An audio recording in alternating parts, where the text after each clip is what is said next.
So, in this lecture, we will talk about the sintering of iron ore, and the concept that will be covered. First of all, I will talk about what is sintering, and then sintering machine, temperature profile in the sinter bed, condition of matching. Matching is a very important phenomenon in sintering, and sinter mineralogy. Now, sinter of iron fines. Now, what do you mean by the sintering? In the sintering, what happens is that we take the iron ore fines, but not very dust fines. It has some limit, that is around 0.5 millimeter and above. Okay. So, the fines, iron ore fines mixed with some amount of the coke bridge, that is the iron ore fines. What is happened is that iron ore fines, you heat it to a very high temperature. As I said, then the particle incipient fluid, that is the incipient, your fusion take place at the particle surface, and particle get agglomerated, okay, by mostly by the fusion bond.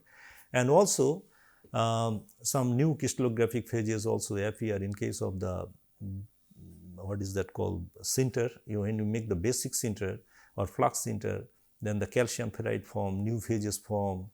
Okay, they also, these crystallographic phases, these crystalline phases also can hold the particles together very strongly. And not only that, they will also provide a lot of reducibility.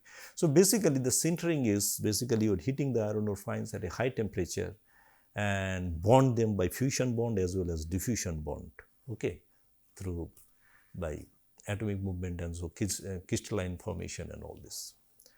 So, thing is, the sintering is a process where iron ore fines are heated to a high temperature to partially fuse and form a strong agglomerated mass of iron ore called the sinter. Second thing is, this is the basically the machine that is used for the sintering is called duet Lloyd type sintering machine. This machine is usually used into the copper industry for preheating the copper ores basically. Now, this machine now used for all sintering purpose also. Now, what is this machine is that you can find there is an endless belt of pallets. What are the pallets? Pallets are basically a rectangular box, okay, and they are situated over chains, and this chain basically, and they move in a move in this way, and that the chain continuously revolve around these pulleys, okay, along with the pallets like this. So, here is the pallet.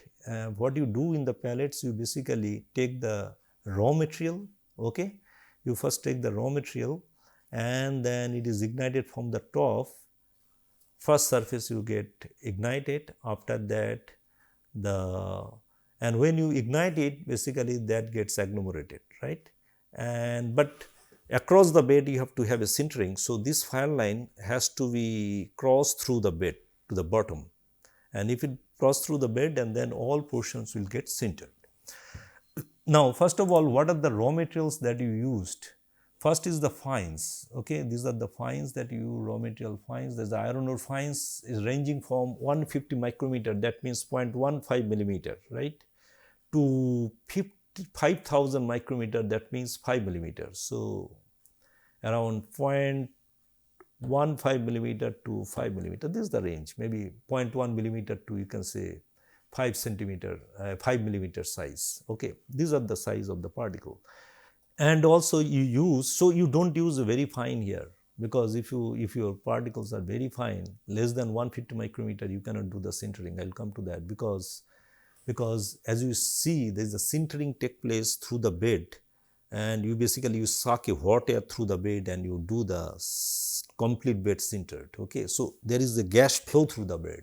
So, you should have sufficient permeability. If you use too much of fines, that will obstruct the gas flow. So, that is why the fines are not allowed. It may be maximum 0.15 or 0.2 millimeter, not less than that, right. Then you use the coke bridge also, coke bridge 4 to 8%, and their size is also 3 to maximum your 3 millimeter like that.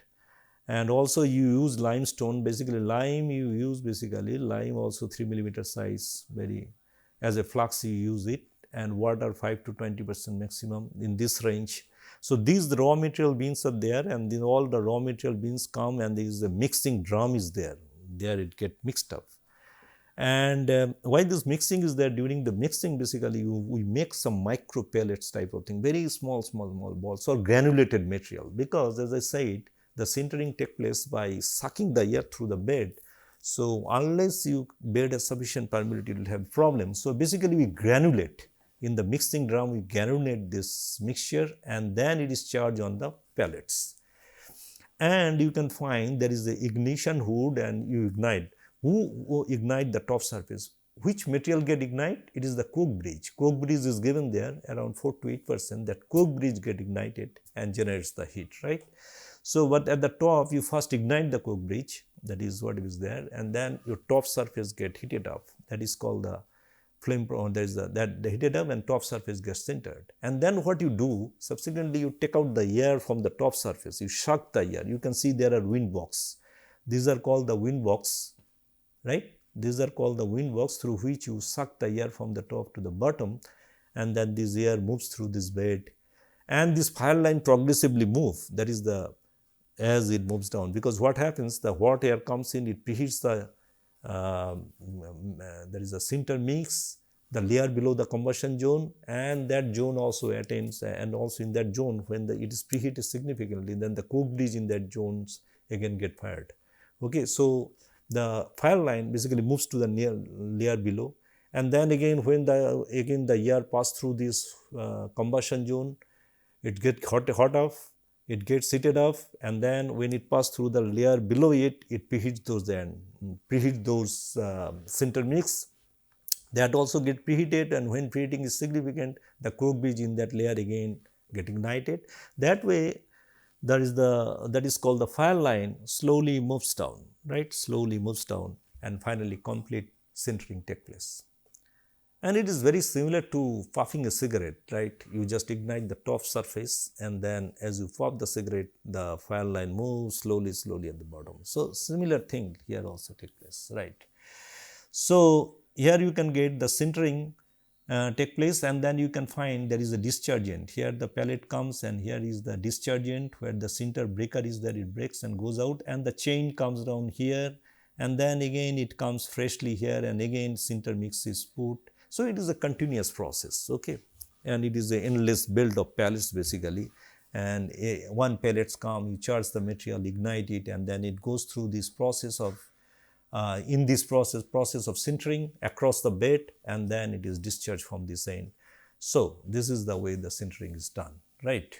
Now you understand the temperature profile in a sinter bed is very important, and it is basically the schematic of sinter bed after few minutes of ignition at the top, and it is a fixed bed. It is unlike in the plant. In the plant basically there is a forward movement of the pellets. Here, if it is not in the laboratory scale, you can have a fixed bed. Your pellet does not move, okay? And obviously you must understand in the every pellets is grated, like this type of grated through which the gas can come out through the wind box. So here the sinter material is there, but here in this case you can find this bed doesn't move in the horizontally, unlike into the. So it is, that's why it is called a fixed bed, and it is basically done in the laboratory scale. And why I am showing it, because in the laboratory scale you can have a thermocouple inserted inside the bed, and you can measure the temperature at every location from top to the bottom.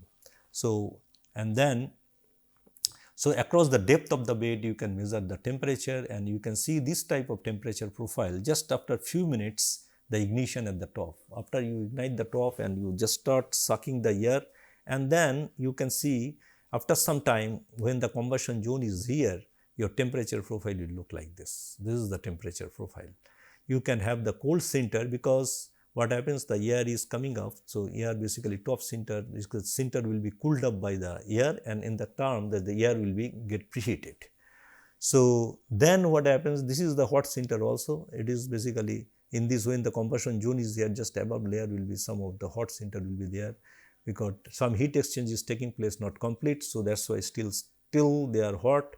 And then this is the combustion zone. Here is the maximum temperature, is peak temperature you can find, and here also gas passes through it, and gas preheated maximum here.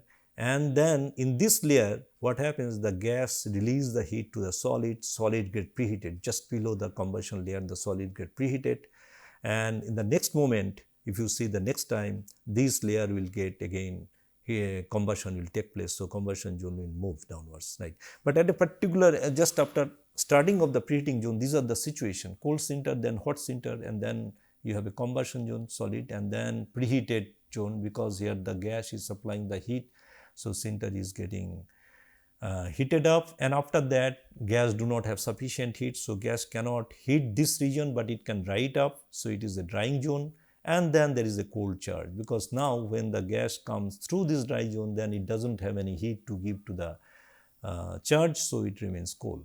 But when the combustion zone will shift here, then this zone again will become drying zone, and then slowly it will be preheated zone and the combustion zone will move. So this is the way, and the temperature profile will look like this. Here the solid temperature increases and it attains the maximum, and again the solid temperature decreases like this. So you can understand what is the mechanism of heat transfer and how the temperature profile.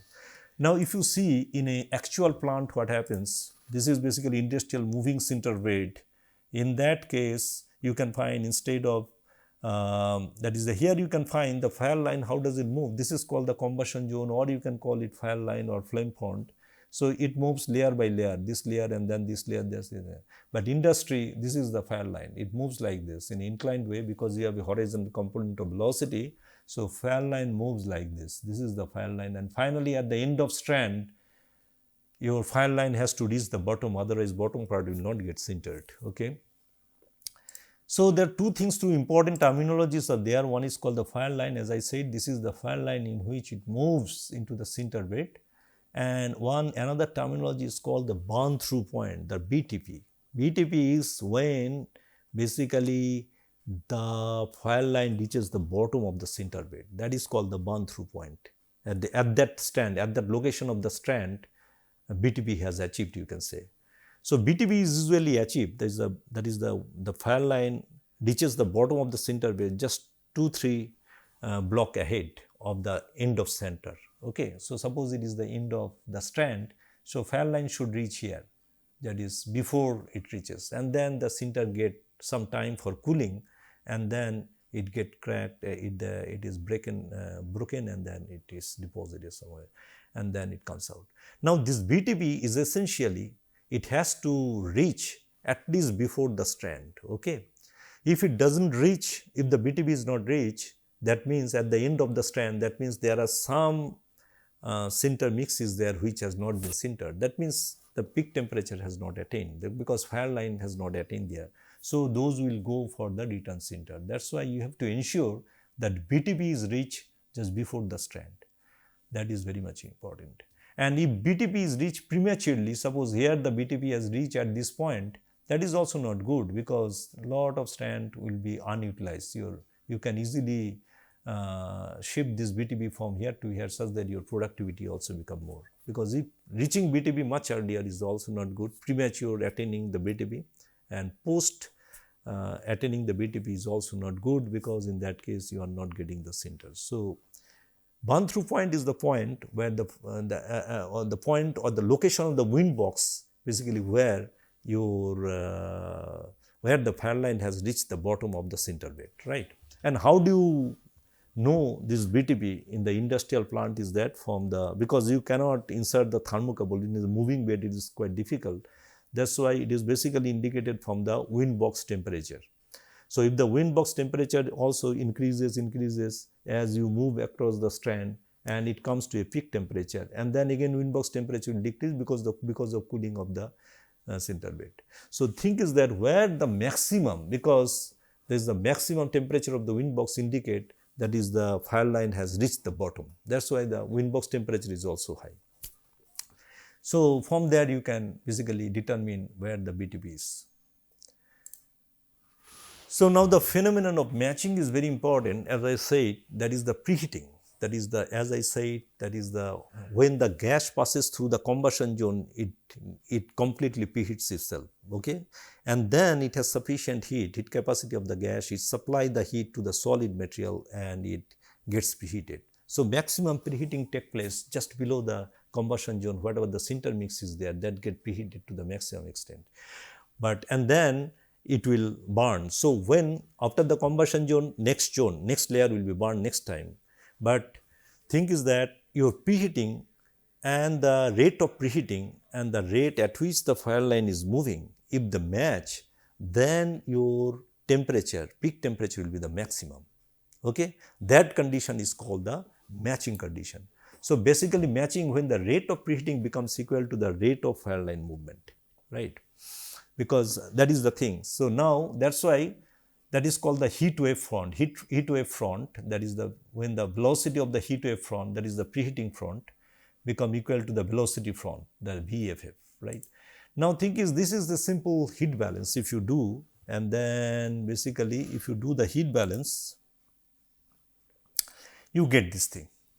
So how do you get the heat balance? Basically this is in the denominator you can find basically there is the heat capacity of the solid, okay, there is the say kilocalorie per kg per degree centigrade per normal meter cube. This is Ws is kilocalorie per normal meter cube degree centigrade. So and this is basically the volume of the solid.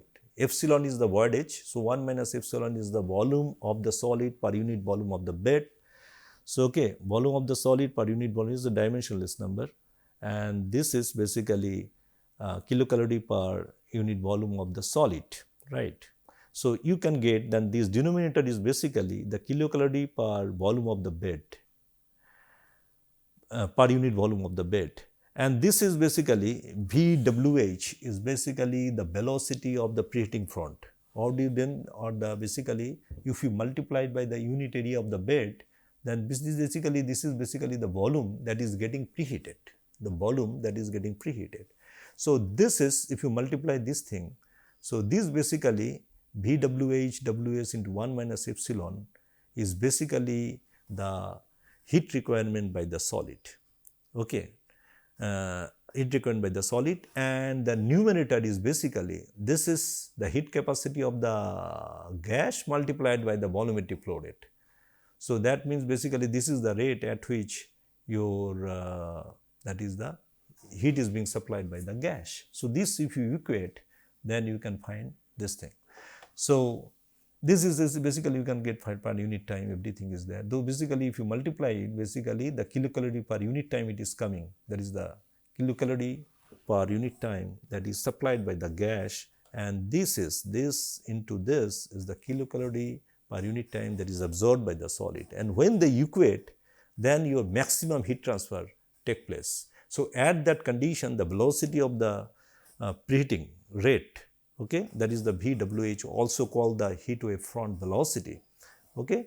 So that is the velocity of the heat wave front when you get the maximum preheating, right, when the complete heat exchange between the gas and solid take place. So that is the way the velocity of the heat wave is defined. And if this velocity of the heat wave become equal to the velocity of the flame front, then you will get the matching. Then because when you get the maximum preheating, then the combustion is taking place, that is called the condition of matching, and you can get the maximum temperature, okay. So and then VFF, that is the flame front velocity, is depends on which parameter? Flame front, that is the when it depends on the reactivity of the coal as well as and the partial pressure of oxygen. Now reactivity of the coal remain constant because you are using the same material, coal material, so reactivity is constant. So what you can change, there is the partial pressure of oxygen, that is the volumetric flow rate of the gas. Higher the volumetric flow rate of the gas, higher will be the partial pressure, okay. So that it depends on. So basically the flame front is a function of volumetric flow rate of the gas, and you can find the heat wave also a function of volumetric flow rate of the gas. So for a fixed burden, you can maintain a Q dot for which the VWH becomes equal to VFF. So you can only simply control. So for a particular fuel, air and iron charge, there exists a certain partial pressure of oxygen that sets the velocity of the blast to be drawn that ensure the condition of matching, right. So that is the condition of matching where basically you can attain a complete heat exchange between gas and solid, and also then you can get the maximum peak temperature in the sinter bed. And the peak temperature is very important because if you get a peak temperature high, then your sintering or the bond formation also very good. So under matching, you can see matching and mismatching temperature profile. If you see the temperature profile, this is the temperature versus time, okay, temperature versus time at a particular location. If you see, this was the this is the temperature profile. You can see this is the temperature profile. With time, basically time means you are moving in the distance also, right. You can convert the time also in the distance. So or you can say at a particular location with time or with the distance also you can see. So, at a particular location the temperature will reach like this and then it will slowly go down, right. And then another time there is another adjacent location, there it is little offset, basically suppose it is the top surface and then below it, here it will after some time it will again reach it and reach the peak temperature after some time and then again come down. But all the profile if you see layer wise, top profile, top layer, then this layer, this is basically the top layer and then the next adjacent layer, then next adjacent layer. And if your matching condition is maintained, then you can find always the temperature profile is similar, only there is a lagging. This lagging is there because it appearing after some time or after some distance it is coming. So, the fire line is moving from here, then here, after some time it will come here. So, initially the temperature will rise and after some time will come peak and then come down like that. So, this is basically the layer wise how the temperature profile is evolving with time, right. And here you can find under matching condition when the peak temperature always will be the same temperature you can find. If you have a mismatching, that what happens, then first layer you have this, but the second layer cannot reach that peak temperature and the third layer cannot reach, it is further lower, fourth layer further lower. So, as you go down the bed you are not doing the sintering. So, matching condition, unless you attain the matching down the bed, the sintering will be very bad. So, that is very important and this area is very important. More is the area under the curve above 1000, this more the area better will be the sintering, because sintering is done basically by incipient fluid, that is the fusion and agglomeration, right. So, this area you can see here all the layers, these are Ho, but in this case this is going down, here there is no 1000, all temperature is below 1000, all temperature below. So, sintering is not at all taking place below the line bed. Okay. So, matching condition, that is why important.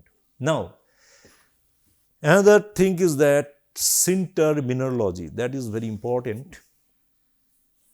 We are coming to the mineralogy, that is the what type of bonding and all this take place and what is the quality of the sinter, you can correlate with the mineralogy also.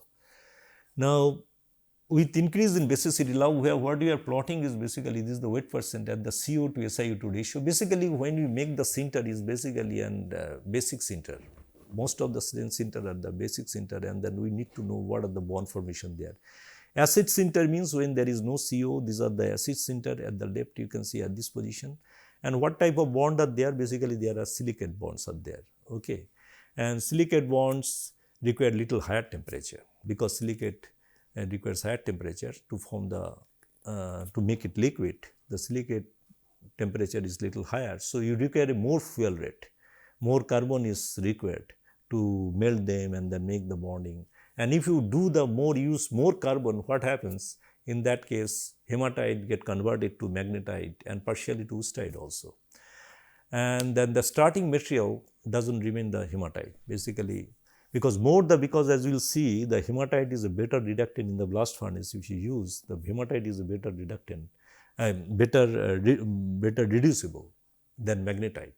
Magnetite is not that reducible as hematite, because when hematite convert to the magnetite, there is a huge phase change. There is the HCP structure become HCP to FCC, because magnetite is FCC and hematite is HCP, and then when there is a conversion there is a volume change and it generates lot of stress and porosity into the structure that basically allows the gas for reduction and all these things. So, we want to keep in the sinter majority is the hematite, not magnetite, because if you do that and then when you start reducing the blast furnace, it generates a lot of cracks and defects into the structure that allows the gas movement into the sinter body, right. So, it is desired because hematite ore is more reducible. So, but if you use in case of the acid sinter, when the silicates are basically the agglomerating phase or the bonding phase, okay. So, in that case you require more coal or more carbon you require, and carbon means if you use more carbon then you cannot retain the hematite into the structure, hematite convert to magnetite and then its reducibility decreases, and also you require that thing. Okay. So, basically with increase in basis, now if you want to make the flux sinter, what happens is that with increase in basicity, when you are moving in this direction, the crystalline silicates are progressively replaced by the glass and strength decreases. Thus, acid sinter is stronger, and when you start increasing the base, then it forms a glass, because if you give lime, then CO, SiO2, Al2O3 other, they forms a glass, and those are not very strong enough, right? Those are not very strong, those are glass. So, but it requires less coke rate. It requires the less amount of carbon, because glass is easily melt. You can melt at lower temperature. So, it's softened at lower temperature and make the bonding and all this thing. That's why your carbon rate become less. As a result, you can retain the hematite into the sinter structure, which remains reducible. So, it reducibility increases, but the strength decreases as you increase the basicity. That is one thing. And the strength become minimum at, there is the fuel rate decreases for low viscous glass and reducibility increases, as I said. The strength become minimum at a basicity of 1.4. At 1.4, the basicity become less. Why? Because beta to gamma transformation of dicalcium silicate. As soon as you add the lime, basically it forms the dicalcium silicate, and this dicalcium silicate, it transforms at basicity CO to SiO2 ratio of 1.4. There is the phase transformation from beta to gamma, and that is a volume expansion, and it becomes very fragile. Okay. So, at that point, the sinter strength become minimum. So, when is the acid sinter strength is very high, although reducibility is less. But when you go on increasing the lime, then strength decreases, reducibility increases, but the strength become minimum at CO to SiO2 ratio of 1.4, because at that point dicalcium silicate make a phase transformation from beta to gamma. As a result, it gives a volume expansion, it becomes fragile. But if you further increase the lime, then situation become different. This is the thing. So, strength further increases beyond 1.4. What happens is that you can find from here. Now, if you see the mineralogy diagram of this thing, as you go moving up in this direction, you can see initially it was silicates only. After that, as the basicity is increasing, you are introducing the glass, more glass is coming, okay, and more glass is coming. At the same time, you can find this is the magnetite, right? This is the magnetite, this is the hematite. So, magnetite you can find is the magnetite is decreasing slowly, magnetite is decreasing, and hematite is increasing into the structure. So, as you increase the lime, hematite is increasing, which is reducibility is increasing. That is very important to know. So, when the beyond 1.4, when you are going in this region, magnetite is quite less, hematite is more. So, it is more reducible. And you can find beyond a certain at 1.6, beyond 1.6, then a new crystalline phases is appearing, that is called the calcium ferrite. So, calcium silicate is getting replaced by the calcium ferrite, and calcium ferrites are basically is very crystalline, and they needle like structure, and they hold the particle by their structure, they hold the particle, and then the bond become very strong in that case. Calcium ferrite, the crystalline bonding, okay, crystalline ferrites bond the particles together, and that are very strongly held. At the same time, fuel rate become less, because you don't require a very high temperature, okay, for melting and all this thing. Basically, the diffusion bonding become very strong here, and calcium ferrite basically hold the particles together, so strong enough. So, calcium ferrites basically found, and also hematite percentage is very high, reducible, and the same time fuel rate also decreases, because crystalline formation does not require too much of fuel rate. So, you can find the glass is almost reduced to 0. So, glass is also not there. So, no require of fusion, because here the crystalline calcium ferrite forms that basically hold the particle together very strongly. The strong sinter become very strong. At the same time, the fuel rate decreases. As a result, you have more percentage of hematite into the sinter, final sinter. As a result, its reducibility is also more, right? So, that is why the sinter strength further increases beyond basicity 1.4, and because glass is progressively replaced by the crystalline ferrite, needle-like precipitates holds the grains, okay. And also fuel rate decreases, reducibility increases, you can find from there hematite percentage is increasing, right. So, this thing you can have books. So, the matching phenomena is physically described better into the RH Tube Curry Modern Iron Making Khanna publishers. And also Ekebishos you can go through for the Sinter Mineralogy, very nicely described principles of blast furnace iron making. So what are the conclusion here? Thing is that by sintering, iron ore fines are agglomerated to a strong and porous iron burden of certain size suitable for the blast furnace. That is the final thing, because it has a good strength, good reactivity, all these things, and it is much better than the lumpy ore. By attaining the condition of matching, when the rate of preheating becomes equal to the rate of movement of flame front, maximum sintering temperature, this is the peak temperature, can be attained maximum. So basically, under the condition of matching, basically you are making the full heat exchange between the gas and the solid, and also the rate at which the heat front is moving, that is the rate of preheating is moving downwards, is equal to the rate of your flame front movement. So as soon as the heat exchange become complete, okay, then you just set the layer on ignition the same time. As a result, your peak temperature become very high. If peak temperature is high, especially the area under the curve on the your temperature profile, temperature versus time at a particular location, when the area under the curve above 1000 degrees centigrade is high, then basically you can ensure a very strong sinter, right? And from mineralogy, CO to Si2 ratio is crucial parameter for sinter property, as I said, because acid sinter is stronger but less reducible. But as you make the basic sinter, its strength decreases because of glass formation, but its reducibility increases. But its strength becomes minimum at CO by Si2 ratio at 1.4. But beyond that, progressively beyond that, that is beyond 1.4 basicity, that is if I further increase it, then progressively glass is replaced by the calcium ferrite, a crystalline phase. As a result, what happens? The bond become very stronger, and also fuel decreases. As a result, your hematite percentage also in the final sinter increases, and your reducibility also increases. So flux sinter beyond 1.4 is good, both strength wise and reducibility wise also. And the sinter becomes stronger and become more reducible, as I said, at a ratio 1.6 when the glass is replaced by needle shaped crystalline calcium ferrites. So this is all about the sintering process, and in the next lecture we will discuss about the pelletization. Thank you.